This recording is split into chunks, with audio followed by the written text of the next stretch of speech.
Hi hello welcome to white line videos. இன்றைக்கி நம்ம அர்த்தமுள்ள இந்து மதம் புத்தகத்தில் முதல் பாகத்தில் இருக்கக்கூடிய பாவமாம் புண்ணியமாம் அப்படிங்கிற தலைப்பில் கவிஞர் கண்ணதாசன் என்ன பேசியிருக்கிறாரு அப்படிங்கிறத பற்றி தான் பார்க்க போகிறோம். வாங்க வீடியோக்குள்ளே போகலாம்.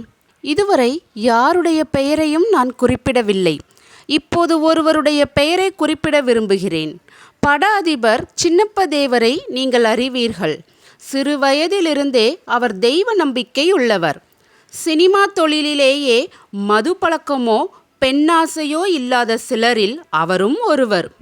மிகவும் உத்தமர்கள் என்று சொல்லத்தக்க உயர்ந்தோரில் ஒருவர். 30-35 வயது வரை அவரது வாழ்க்கை கடுமையான வறுமையிலும் ஏழ்மையிலும் கழிந்தது. அப்போதும் அவர் நாணயத்தையும் நேர்மையையும் விட்டதில்லை. குஸ்தி கோதா நடத்தினார். சிறிய பால் பண்ணை நடத்தினார். ஜூபிட்டர் பிக்சர்ஸ் படங்களில் ஸ்டண்ட் நடிகராக வேலை பார்த்தார். அவரது வரலாறு உழைத்து முன்னேற விரும்புகிறவர்களுக்கு ஒரு பாடமாகும். அந்த நேரத்தில் ஒரு வெற்றிலைப்பாக்கு கடையில் அவருக்கு 6 ரூபாய் வரை கடனாகிவிட்டது. கடைக்காரன் அவர் கழுத்தில் துண்டை போட்டு முறுக்கினான். அந்த கடையிற்கும் பக்கமே போக முடியாதபடி அவதிப்பட்டார். அடிக்கடி கோவைக்கு 10 மைலுக்கு அப்பால் இருக்கும் மருதமலைக்கு போய் முருகா முருகா என்று அழுவார். அந்த கோவிலோ ஜன நடமாட்டமில்லாத கோவில். கடைக்காரன் கோபித்து கொண்டு அன்று இரவு அந்த மருதமலை கோவிலில் போய் உட்கார்ந்து கொண்டு அழுதார். முருகா காப்பாற்று என்று வேண்டிக் கொண்டார். நள்ளிரவில் காடுகள் நிறைந்த அந்த மலையை விட்டு இறங்கினார். வழியில் ஒரு சிகரெட் பாக்கெட் கிடந்தது. அதை காலால் உதைத்து கொண்டே நகர்ந்தார். கொஞ்ச தூரம் வந்ததும் என்ன தோன்றிற்றோ அந்த சிகரெட் பாக்கெட்டை எடுத்து பார்த்தார். உள்ளே 2 சிகரெட்டுகளும் 10 ரூபாய் நோட்டும் இருந்தன. அப்போது அவரது மனநிலை எப்படி இருந்திருக்கும்? நல்லவனாக வாழ்ந்தோம், தெய்வத்தை நம்பினோம், தெய்வம் கைவிடவில்லை என்றுதானே எண்ணியிருக்கும். அந்த முருகன் அவரை வாழ வைத்தான். ஒவ்வொரு நாளும் முருகா முருகா என்று உருகுகிறார். தனக்கு நஷ்டம் வந்தாலும் பிறருக்கும் நஷ்டம் வரக்கூடாது என்று தொழில் புரிகிறார். அதனால் அவர் நாளுக்கு நாள் செழித்தோங்குகிறார். நீயும் நல்லவனாக இரு, தெய்வத்தை நம்பு, உனக்கு வருகிற துன்பமெல்லாம் பனி போல பறந்து ஓடாவிட்டால் நீ இந்து மதத்தையே நம்ப வேண்டாம். பாவமாம் புண்ணியமாம் எந்த மடையன் சொன்னான்? சொர்க்கமாம் நரகமாம் எங்கே இருக்கின்றன அவை? பாவமும் புண்ணியமும் பரலோகத்தில்தானே பார்த்து கொள்வோம் பின்னாலே. இவையெல்லாம் நமது பகுத்தறிவு உதிர்க்கும் பொன்மொழிகள். பாவம் புண்ணியம் சொர்க்கம் நரகம் என்ற வார்த்தைகளை கேட்கின்ற இளைஞனுக்கு அவை கேலியாக தெரிகின்றன. நரம்பு தளர்ந்து போன கிழவர்கள் மரண பயத்தில் உளறிய வார்த்தைகள் அவை என்று அவன் நினைக்கின்றான். நல்லதையே செய்தால் சொர்க்கத்துக்கு போவாய் என்றும் அங்கே வகையான விருந்துகள் உனக்கு காத்திருக்கும் என்றும், தீங்கு செய்தால் நரகத்துக்கு செல்வாய் என்றும், அங்கே உன்னை எண்ணெய் கொப்பரையில் போட்டு வறுத்தெடுப்பார்கள் என்றும் சொல்லப்படும் கதைகள் நாகரிக இளைஞனுக்கு நகைச்சுவையாக தோன்றுவதில் வியப்பில்லை. ஆனால் இந்த கதைகள் அவனை பயமுறுத்தி அவன் வாழ்க்கையை ஒழுங்குபடுத்துவதற்காகவே தோன்றிய கதைகள். அவனுடைய பற்றாக்குறை அறிவை பயமுறுத்தித்தான் திருத்த வேண்டும் என்று நம்பிய நம் மூதாதையர் அந்த கதைகளை சொல்லி வைத்தார்கள். முற்பகல் செய்யின் பிற்பகல் விளையும். அரசன் அன்று கொள்வான், தெய்வம் நின்று கொள்ளும்.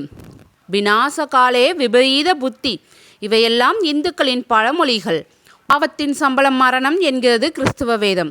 இல்லை, பாவத்தின் சம்பளம் வயதான காலத்தில் திரும்ப வரும் சிறு சேமிப்பு நிதி. சரியான நேரத்தில் அவனுக்கு கிடைக்கும் போனஸ். சாவுக்கு பின் நடப்பது 2வது விசாரணை. முதல் தீர்ப்பு அவன் ஆயுட்காலத்திலேயே அளிக்கப்பட்டு நிறைவேற்றப்பட்டு விடுகிறது. எனக்கு நன்றாக நினைவிருக்கிறது.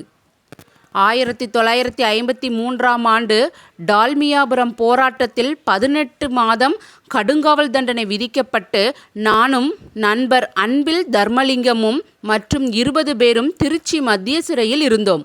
அங்கே தூக்கு தண்டனை பெற்ற கைதிகள் சிலரும் இருந்தார்கள். அவர்களை தனித்தனியாக சில அறைகளில் பூட்டி வைத்திருந்தார்கள். அவர்களிலே மாயவரம் கொலை வழக்கு என்று பிரபலமான வழக்கில் தூக்கு தண்டனை விதிக்கப்பட்டவர்கள் 7 பேர்.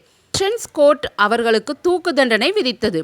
அப்போது உயர் நீதிமன்ற நீதிபதிகளில் ஒருவராக இருந்தவர் திரு சோமசுந்தரம். பெரும்பாலான கொலை வழக்குகளில் அவர் தூக்கு தண்டனையை ஆயுள் தண்டனையாக மாற்றுவது வழக்கம். காரணம் 12 வருடங்கள் கழித்து திரும்ப போகும் குற்றவாளி நல்லவனாக திரும்பி வந்து அமைதியான வாழ்க்கை வாழ்வான் என்ற நம்பிக்கையே. சட்டத்தோடு தர்மத்தையும் கலந்தே யோசிப்பார். செஷன்ஸ் கோர்ட்டின் தூக்கு தண்டனையொன்றை அவர் ஊர்ஜிதம் செய்கிறார் என்றால் அதை ஆண்டவனே ஊர்ஜிதம் செய்ததாக அர்த்தம். மாயவரம் கொலை வழக்கில் 7 கைதிகளின் தூக்கு தண்டனையை ஊர்ஜிதம் செய்தார். அவரை தொடர்ந்து சுப்ரீம் கோர்ட்டும் அதை ஊர்ஜிதம் செய்தது. ஜனாதிபதிக்கு கருணை மனு போயிற்று. அவரும் தூக்கு தண்டனையை ஊர்ஜிதம் செய்தார். காரணம், நடந்த நிகழ்ச்சி அவ்வளவு பயங்கரமானது. மாயவரத்தில் 40 வயதான ஒரு அம்மையார் விதவை. அந்த வயதிலும் அழகாக இருப்பார். சுமார் 60,000 ரூபாய் பெறக்கூடிய நகைகளை அவர் வைத்திருந்தார். சொந்த வீட்டில் ஒரு வேலைக்கார பெண்ணை மட்டுமே துணையாக கொண்டு வாழ்ந்திருந்தார். அவரை மோப்பமிட்ட சிலர் ஒரு நாள் இரவு அவர் வீட்டுக்குள் புகுந்தார்கள். 5 பேர் அவரை கற்பழித்தார்கள். அந்த அம்மையார் மூச்சு திணறி இறந்து போனார். இறந்த பிறகும் இன்னொருவன் கற்பழித்தான். ஆம், மருத்துவரின் சர்டிபிகேட் அப்படித்தான் கூறிற்று. நகைகள் கொள்ளையடிக்கப்பட்டன. கொலைகாரர்கள் ஓடிவிட்டார்கள். பிடிபட்டவர்கள் 7 பேர். சிறைச்சாலையில் அந்த 7 பேரில் 6 பேர் நாளை தூக்குக்கு போகிறோமே என்று துடித்து கொண்டிருந்தார்கள். முருகா முருகா என்று ஜபித்து கொண்டிருந்தார்கள். ஆனால் ஒருவன் மட்டும் சலனமில்லாமல் அமைதியாக இருந்தான். சிறைச்சாலையில் தூக்கு தண்டனை பெற்ற கைதிகளை மற்ற கைதிகள் அணுகி பேச முடியாது. நானும் நண்பர் அன்பில் தர்மலிங்கமும் அதிகாரிகளிடம் அனுமதி பெற்று அவர்களை அணுகினோம். சலனமே இல்லாமல் இருந்தானே அந்த மனிதன், அவனிடம் மட்டுமே பேச்சு கொடுத்தோம். உடம்பில் துணி கூட இல்லாமல் சிறைச்சாலை விதிகளின்படி நிறுத்தப்பட்டிருந்த அந்த மனிதன் அமைதியாகவே பேசினான். நாளை சாகப் போகிறோம் என்ற கவலை அவனுக்கு இல்லை. அவன் சொன்னான், ஐயா, இந்த கொலைக்கும் எனக்கும் சம்பந்தமே இல்லை. ஏற்கனவே நான் 3 கொலைகள் செய்திருக்கிறேன். ஒவ்வொரு கொலை செய்யும் போதும் நான் ஊரில் இல்லாதது மாதிரி அலிப்பி தயார் செய்துவிட்டு அந்த கொலையை செய்வேன். 3 கொலைகளிலும் நான் விடுதலையானேன். இந்த கொலை நடந்த அன்று நான் மாயவரத்திலேயே இருந்தேன். ஆண்டவன்தான் என்னை அங்கே இருக்க வைத்திருக்கிறான். பல நாட்களாக எனக்கு வலை வீசிய போலீசார் சரியான சாட்சியங்களோடு என்னை கைது செய்து விட்டார்கள்.